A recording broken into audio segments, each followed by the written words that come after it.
we have to take these risks, and we have to bet on ourselves, you know, at some point in our lives, and we need to show up for ourselves at some point in our lives, you know, and by taking that risk, you just never know what good could come of it, you know. And if there's a negative impact or a negative outcome, that's also something to work with, you know. So life is just made up of all of these one more times, you know. Yeah. I'll just try that one more time and see what comes of it, you know. And I think that's a really important thing to highlight, is that growth and, you know, the journey to change and healing and all of these things, it doesn't have to be you standing in front of this big mountain. And these are the things that your nervous system picks up on and goes, gotcha. I like that. Yeah. Caroline, welcome back. Thank you. Tell me what happened after you graduated in 2021. So, graduated in 2021, took a big risk and quit my full-time job. And I went into private practice straight off the bat to get my 450 hours done for accreditation. And so I started off in a couple of different therapy centres across North Dublin and Bray as well. So I worked in Skerries, I worked in Swords, I worked in Bray as well. And I found over the course of those 3 years that there was a real longing in me for a place that I could call home when it came to work. Because while all of the places that I worked in over the past couple of years were all great, and they facilitated a space for me to work with my clients, which, you know, I'll forever be grateful for, those rooms were no reflection of me as a therapist or as a person. And I found that craving just really coming in really strongly, you know, that I really wanted somewhere that was reflective of me and my practice. You missed your own space. You missed something that you could maybe customize.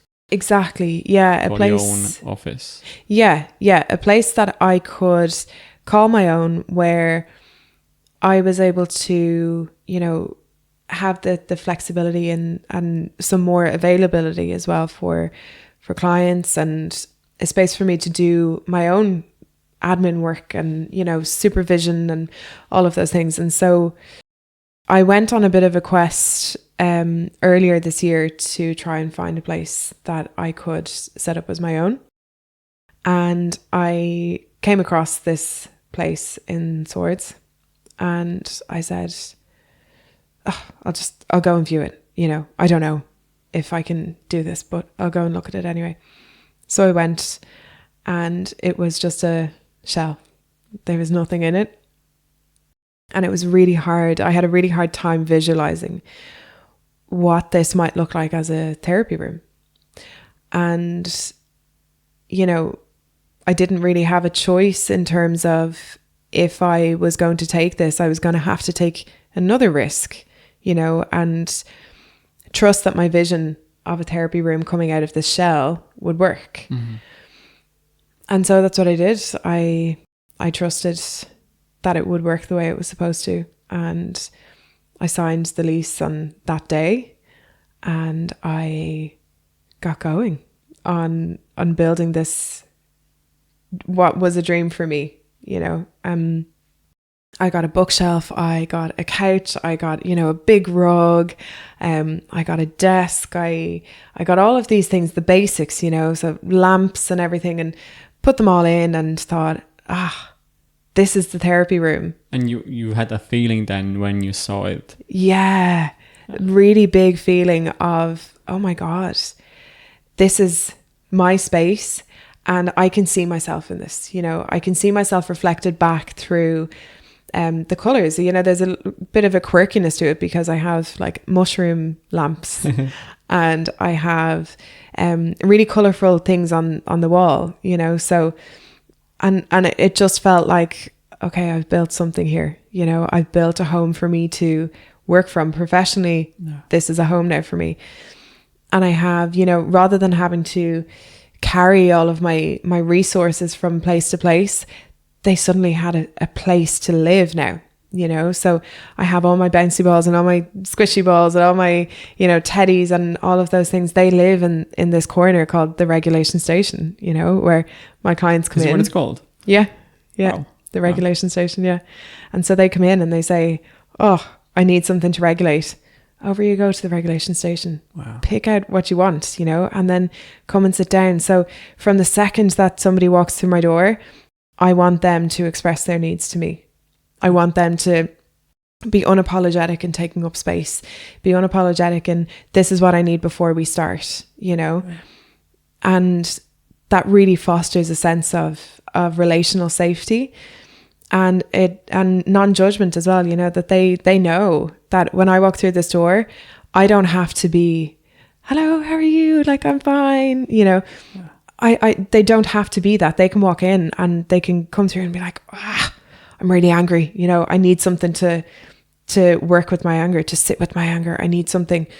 They come in really sad, you know, and we don't have to go through the niceties or, you know, the feeling of, you know, sitting there kind of, oh God, you know, what should I say? What shouldn't I say? Myself? Yeah. I'm in a therapy room and I'm still trying to work on containing and not spilling over, not being overburdened, not being this and that. Yeah. You know, it really feels like you just letting them be themselves. For sure. Yeah. And that's really, really important to me. And, you know, there's a part of me that often wonders, is it because there's so much of me reflected in the room that makes them feel like they can have so much of themselves reflected back in the room then, you know, because taking up space is so encouraged, you know, it's a big enough space that we can hold so much here, you know, we can just allow it all to live here. And then you can turn around and you can walk out and you can leave it here as well, you know, because the energy that's in the room, the people that use this room, it's me and it's my clients. Nobody else, you know, nobody else walks through those doors. And so it feels like a very sacred space, I think, for me and my clients to work in. So again, a risk worth taking, you know, it's really allowed me to come into my full expression of myself as a therapist. And in turn, I hope that it's allowed my clients to find that space too. And I have to say, in a very short time, this is just 3.5 years after you finished the course. Yeah. You fully set up, you have your own space that you made your own, and you feel very grounded again in supporting your clients in your own way. Yes. Not in a way how a textbook might say or how somebody else might do it. You making it your own. Yeah. Yeah. I feel that I don't have the most conventional approach to therapy. And I think it all goes back to those early days in college, you know, in the stress response, understanding so much about the body, so much of that landing with me, that wisdom and that information that I just became so hungry for, that, you know, when we finished our BA, again, looking back, I think, oh my God, how did I do that? But I went straight into another course in that September. And What did was the course? It was a Diploma in Trauma-Informed Psychotherapy was the next step for me. And I knew that quite early on, in fourth year, that I found that course and I said, oh my God, I need to do that. And so I said, okay, when I'm finished all of this stuff, that's when I'll do that. And so we finished August, I think. Yeah. We finished in August and I started that course in August. Wow. So it was just a natural kind of a rollover into another course it was a year long, 18 months maybe. And it gave me this really, really strong foundation in working with trauma. And it opened my mind up to so much more of the dynamics that happen in, you know, childhood, in relationships and all of those things. things that I feel I had a very good understanding of because we were trained in psychodynamic psychotherapy. So we understood the dynamics of relationships anyway, but then bringing in traumatic dynamics into relationships as well gave me that much deeper understanding. And so I finished that course and I went into another course and I did a postgrad cert then in traumatic stress studies with the Trauma Research Foundation. Yeah. So that was, again, that was another year. And that was, I thank my lucky stars that I had the diploma in trauma-informed psychotherapy first, because this one was another level down. You know, this was led by Bessel van der Kolk, so it was very body-based. It was very neuroscientific. It was very, the language was very formal, you know, all of that stuff. So I did that course. It really challenged me. All the courses that I've done have challenged me in different ways, but I think it all challenged me to believe in myself, to be confident, to understand and to see that the knowledge that I have gained from all of the reading, all of the studying, you know, all of those years of training, is something to be shared and not to be kept in because I'm not confident enough to share it, you know. So I think that's been a really big part of my journey as well, is that trusting myself from the get-go, you know, in 2016 to do the diploma, and then having this trail of trusting myself all the way through up until that point then of taking on that lease, you know, taking on what felt like a really big next step and losing, you know, my referral networks as well, you know, knowing that, okay, I can stand on my own 2 feet here and try, you know, let's just try. And so that's what I'm doing. And I think that's what I'm going to spend the rest of my life doing, you know, just trying, see what happens. 2 words that are coming to my mind that are kind of almost unspoken here is passionate and creative. Yeah. What do you think?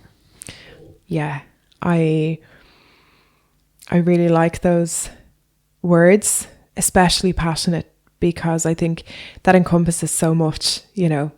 I am passionate about my work, so passionate, like wholeheartedly. This is my calling, you know, this is my passion. It's something that I know that I should be doing, you know. I feel very grounded in the fact that this is where I'm meant to be right here, right now, you know. And the passion that comes from that then for me is, I think, being able to use my skills to offer people the opportunity for growth. And, you know, when we take the opportunity for growth, we start to heal parts of ourselves, you know. So like I've spoken about before, healing parts of myself that I felt weren't good enough, that suddenly then they alchemize into, oh, maybe. They move from a definite statement to a question. Maybe I am good enough. Maybe I'm not as terrible as I thought I was. Maybe I am worth something. So then you kind of go, oh, there's the curiosity, you know? So you move from this absolutism that I am not good enough, I will never be good enough, to I'm really curious about the capacity that I hold to be good enough now. I'm really curious about the fact that I can kind of meet myself somewhere in the middle here, where I don't feel so sure, but I don't feel so unsure either, you know? So some level of flexibility.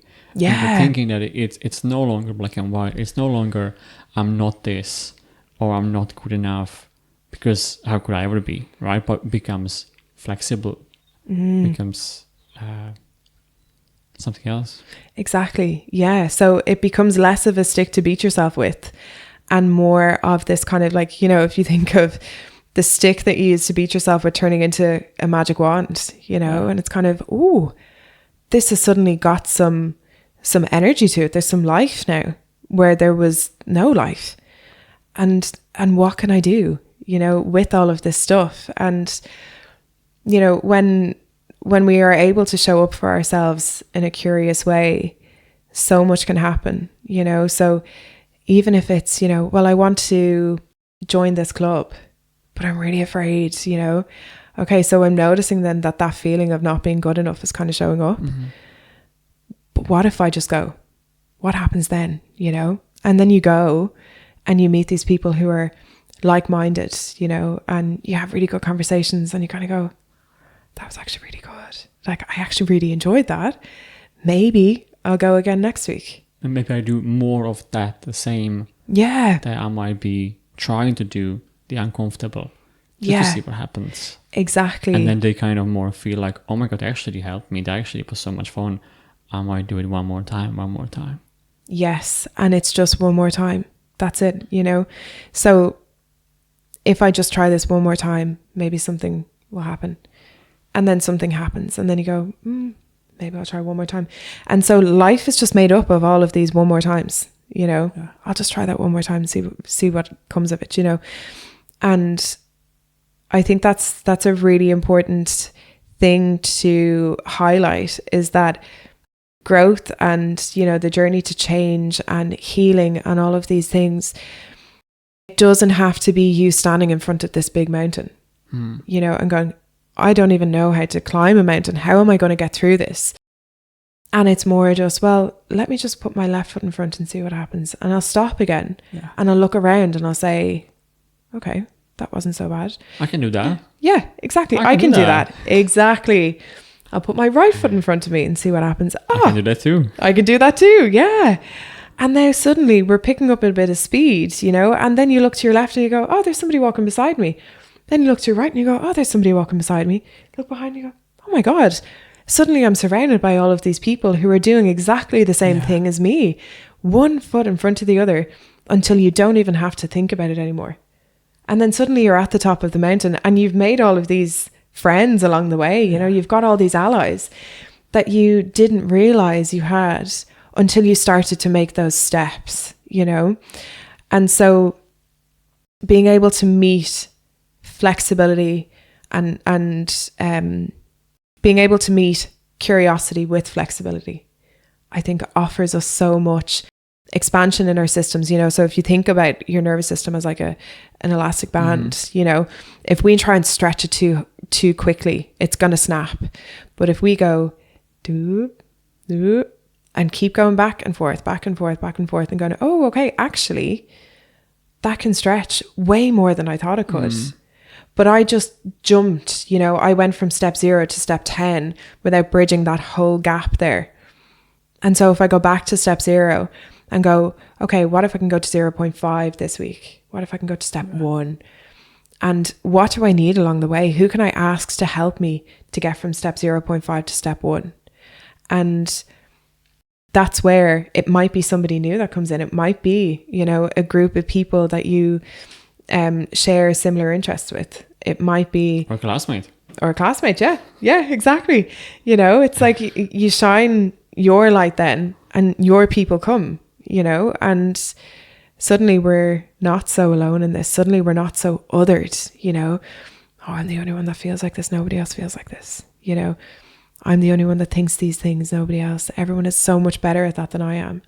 And for me, all of a sudden, it's not just me trying to do a project. It's somebody else who believes in that and wants to be part of it. Yeah. It was a big thing for me when you said yes. Yeah. Because I didn't know what you're going to say. I didn't know if I should try. And I was like, look, I don't have anything to lose. Exactly. And why not? Yeah. And see how that curiosity brought us both to this place. Because my initial thing was, why would he want me to come on and, you know, share what? You know, that kind of thing. But actually, when you sit with that and you kind of catch it, you know, like you caught it as well, and thinking, well, if she says no, she says no. Well, I'll cry for a day, but I will move on. Yeah, we'll cry for a day because I've said no and I've missed an opportunity to be flexible. And you have missed an opportunity then for this, you know, for growth for both of us, because we learn so much by sitting in these spaces together. And so, you know, I think being here and taking that risk, like this isn't in isolation from the rest of my life, or I'm sure the rest of your life either, you know. We have to take these risks and we have to bet on ourselves, you know, at some point in our lives, and we need to show up for ourselves at some point in our lives, you know, and by taking that risk, you just never know what good could come of it, you know. And if there's a negative impact or a negative outcome, that's also something to work with, you know. So it doesn't always have to end in sunshine and rainbows and great relationships and all of these things. It might actually end in tears, but you go, okay, well, what did I learn from this experience now? You know, what can I do better? How can I be kind to myself through this, you know, perceived failure or whatever it might be? There's always something that we can work with, I think is a really important message, I think, for me to bring. And just for me to be transparent, this is the second time we're recording this. Yeah. Because the first time I didn't actually press the recording button. Yes. So, and I have to own that. Caroline is here for probably longer than she expected here to be for, because we are asking the same question, trying to make sure it's recorded. Yeah. And that's okay, you know. And there's always something to learn from that. You will never forget to press record on that. I hope not. Ever again. Because it will just be at the front of your mind. Oh yeah. Oh, I'll just again cry for a day. Yeah, cry for a day. You know, when I leave, you can cry. I might. Caroline, tell me, you have your practice set up, you have your room, you have the room organized the way you want it. Yep. You have there things that you want, that you like, your colors. Who comes through the door? Who do you attract? That's a really good question. So many different people. Because I work with trauma, I would get a lot of people who know that they have trauma that come through the door. And then I get people who have presenting issues that may not be reflective of trauma necessarily. But oftentimes, you know, we will uncover under anxiety or under depression or under whatever it might be, that maybe there has been a traumatic experience there. Not always, but sometimes, you know. And I feel that my job in the space when I'm working with whoever I'm working with is to just facilitate this sense of openness, of compassion. And something that is really important to me is to remind the people that I work with that I am just a person too. Yeah. You know, so I don't show up dressed really fancy, or, you know, I don't show up in, you know, perfectly straightened hair or gorgeous makeup all the time. Like, I will just show up as me, you know, in my own humanness. And I'll sit across from the person that I'm sitting with, and we'll sit in our humanness together, you know. And I think from a relational perspective, when it comes to trauma, that's really important, that they can see that I'm not perfect, and I'm not here to tell them anything. I'm not here to tell them that they are or aren't anything, or that they should or shouldn't do anything. I'm just here to sit with them as we walk through this process together, you know. So we'll walk side by side, you know. I might walk a bit behind sometimes, they might walk a bit forward sometimes, you know, but at the end of the day, I hope anyway, my hope is that every single one of my clients knows that I am here with them. I'm walking with them, and I will do whatever is necessary to ensure that they feel that sense of containment, that sense of safety, the sense of, you know, I remember somebody asked me, is it okay to laugh in therapy? Because we were laughing, you know, and we were having a really good, and they stopped dead in their tracks and looked at me and said, is it okay to laugh? And I said, what do you think? And they said, yeah. And I said, yeah, I think so too. Yeah. And we resumed laughing, you know, and then the laughter kind of fizzles out and we come back around, but we have just had this like really delicious moment of connection, of safety, you know, because we don't laugh and we don't have fun when we don't feel safe. Yeah. So let's laugh. Let's make those silly jokes, you know, let's do all of those things, because that's going to enrich the work that we do with the trauma that you've come in with as well, you know? So again, it's all part of the human experience. And so to answer your question in a roundabout way, the type of person that I see is just humans in their humanness, really. Caroline, you done the main bachelor course and 2 other courses related to trauma. Yeah. How do you see trauma? How do you work with trauma? It varies, I would say. Oftentimes, how it might present, you know, if you were to look into my therapy room during a session, what it might look like is we are working on the surface of things.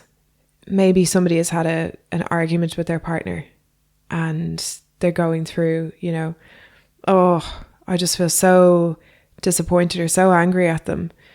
And you're looking at the top layer of, oh, you're feeling disappointed, you're feeling angry at them. So what's that like in your body, first off? Okay, so this example would be, there's already been work done to access the body. So generally slow, it's a very slow approach. And why slow? If somebody's hearing this, why would that need it to be slow? So it would need to be slow because what happens, especially when we're traumatized, is that our brains can get caught on a loop, whether that's fight or flight. It's often fight or flight and hypervigilance, or it's a freeze response. Our brains move much faster than our nervous systems. And so they want that, the speed, you know, they want really fast. I want to be fixed. I want to do 6 sessions and I want to leave, you know. And while there can, you know, be an offering of that, sometimes, you know, oh yeah, come in and do 6 sessions and, you know, we'll sort things and you can go again. That's not my approach, because I'm not really working with your brain as such. I'm not really working with, you know, your structures and the speed of, you know, your thinking. I'm working with your scared nervous system, your really terrified nervous system.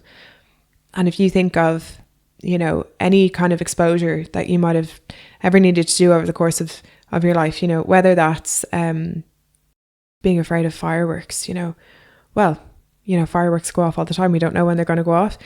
It's almost like this exposure that we need to do. We need to do it over and over and over and over and over again for our nervous systems to go, oh, actually, yeah, that's not so bad. It's not so bad. Yeah. Yeah. It's safer. It's okay. Yeah, exactly. It's safer. And I can link my cognitive mind, my cognitive understanding to my nervous system to say, oh, nervous system, this feels a bit unsafe. I hear you, but also look at this thing that's really, really safe, you know? So I'm walking with my dog, I'm walking with my partner, my friend, whatever it might be. So, okay, I can take in that safety from them because I've exposed myself to the same firework sound over and over and over and over and over again.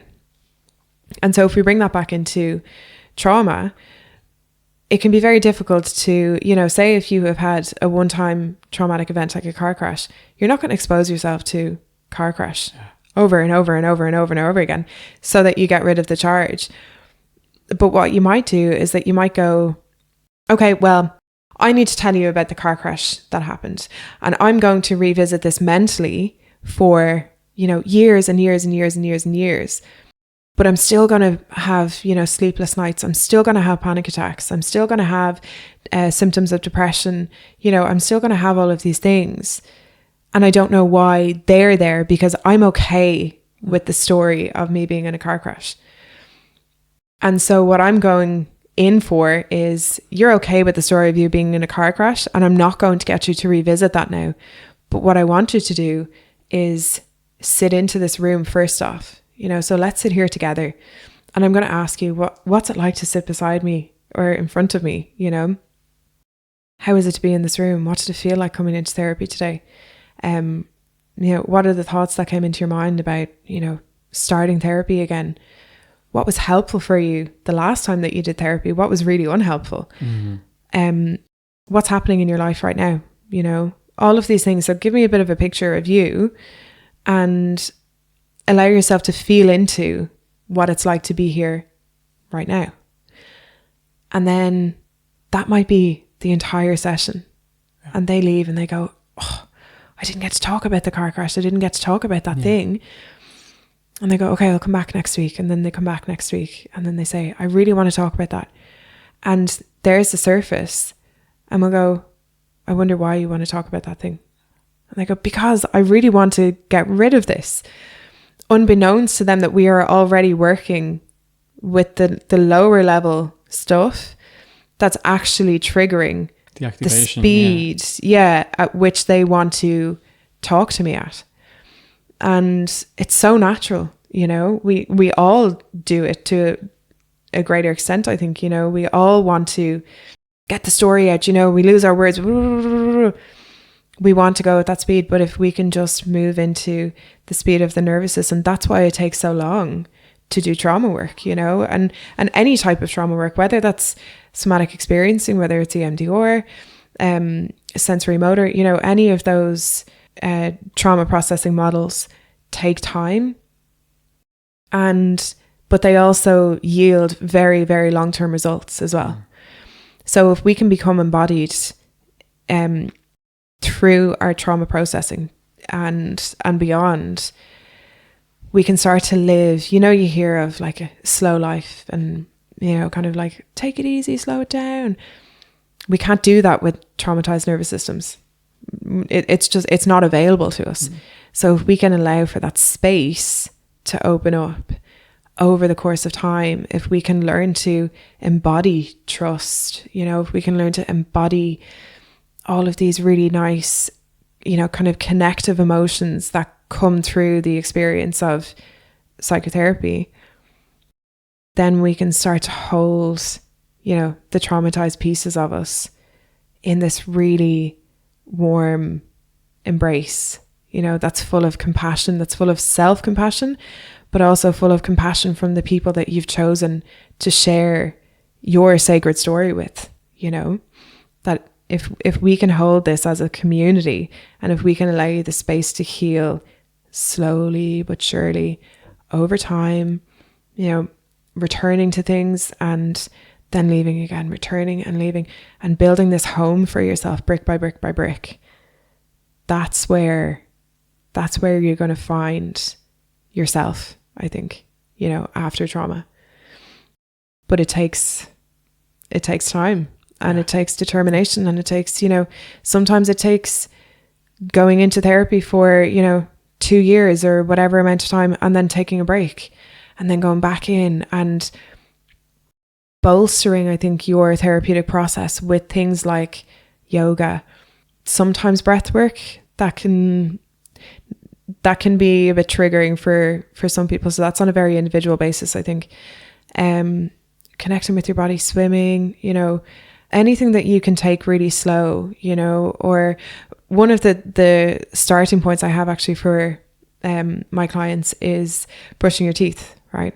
So more? I'm interested. I'm curious now. Yeah. So we have, you know, dentists recommend 4 minutes a day of brushing your teeth, 2 minutes in the morning, 2 minutes in the evening. Okay. That's nothing really in the grand scheme of the day. And I'm a really big fan of introducing regulation tools into your daily life without upsetting your schedule, right? So without having to add anything to a busy schedule, without having to take away something from, you know, a schedule or whatever, I want to be able to incorporate these into the things that you're already doing. And so with brushing your teeth, right? If you think about it, you get up in the morning, you go into the bathroom and you go, oh, it's, you know, 7 o'clock. I need to get going, whatever. Brush. Off I go. On to the next thing. Off to work. And then you come home from work and you're getting ready for bed. Brush. Oh, I'm so tired. Gone. You've just missed 2 minutes in the morning and 2 minutes in the evening where you can be with yourself. So you can get your toothbrush, put it into your mouth and notice, what's the feel like to brush my back teeth? What's the feel like to brush the other side? What about the front? Can I look myself in the eye while I brush my teeth? Can I say, hey, we're here for each other today? Can I say, we're on the same team here? We're trying, we're doing really well. Like, can I take those 2 minutes to feel into the experience of brushing my teeth, and then to be kind to myself as well? And the transformation that occurs when you take 2 minutes out of your day, so 2 minutes in the morning, 2 minutes on your morning break, 2 minutes on your lunch break, 2 minutes in the afternoon, and 2 minutes at bedtime. And that hasn't impacted your day at all, but you've just been kinder to yourself for an extra 10, 15 minutes a day, And these are the things that your nervous system picks up on and goes, gotcha. I like that. Yeah. So it's slow and steady, meeting the defenses when they come in, but then meeting the really soft pieces as well, because we've got angles to our nervous system, so it can be very sharp and angular and protective, but it can also be very soft and gentle and inviting if we can just access that a little bit every day. Mm-hmm. Mm-hmm. And again, working with trauma, what signs do you see with clients kind of moving further with that work? One of the biggest signs for me is capacity.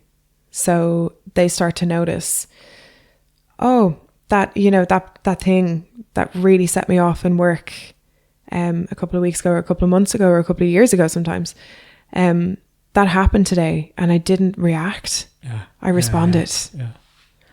And they have to surprise themselves. Exactly. Because they would already have the awareness kind of developed, and they would be aware, look, actually, this is the thing that would normally trigger me, but this time it didn't. But the whole thing almost triggered me because it didn't trigger me. Yeah. Yeah. Yeah, exactly. And so they were able to catch that trigger point and go, I was about to go down this old pathway, but I didn't.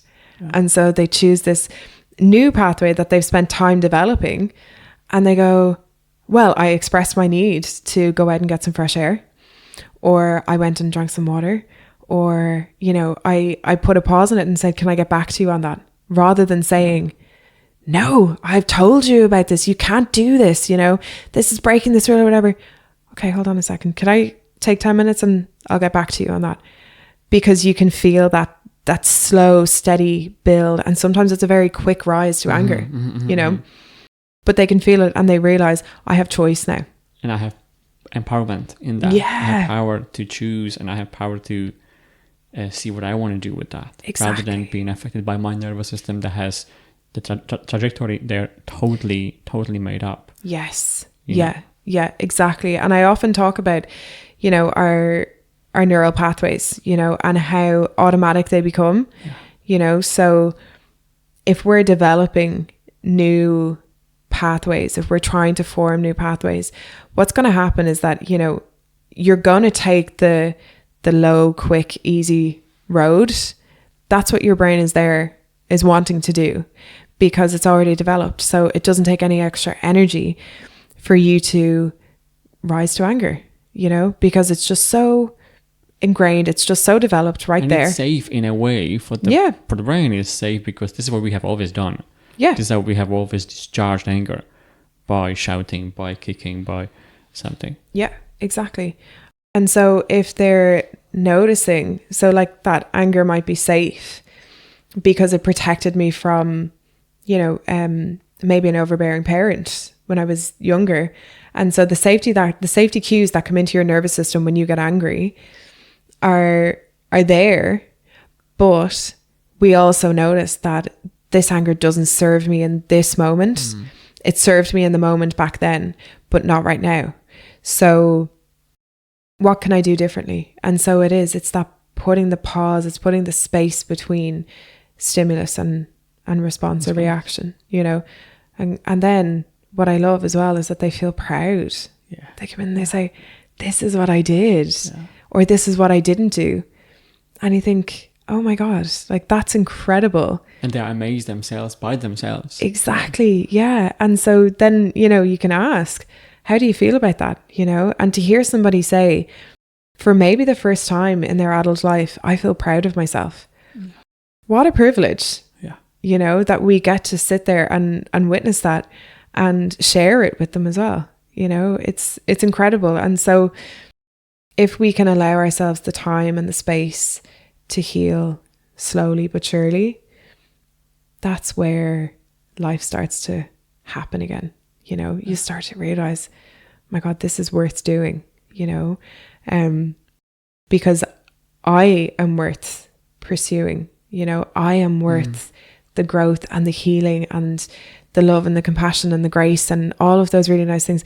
I am worth doing all that stuff for, you know, and so things just start to shift. You know, you can kind of use a lot of those things that you may have deemed as negative about yourself, and you can alchemize them and you can move them into a place that works for you, you know, rather than against you.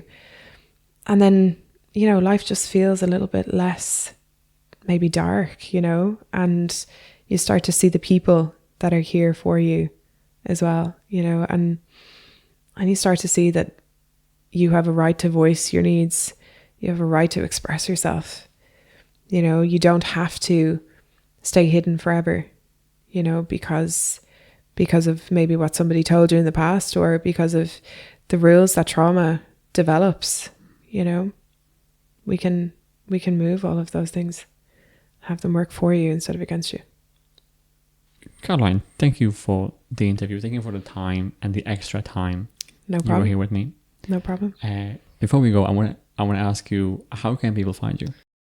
They can find me on Instagram at thetherapyspot.ie, or at my website, same thing, thetherapyspot.ie. Yeah, that's where you can find me. And I'll put a link in the description below for your website as well. Perfect. Thank you so much. Thank you. Thank you. Yay. Woo! Oh. All right. Bring it back. Bring me back, baby. Let's go.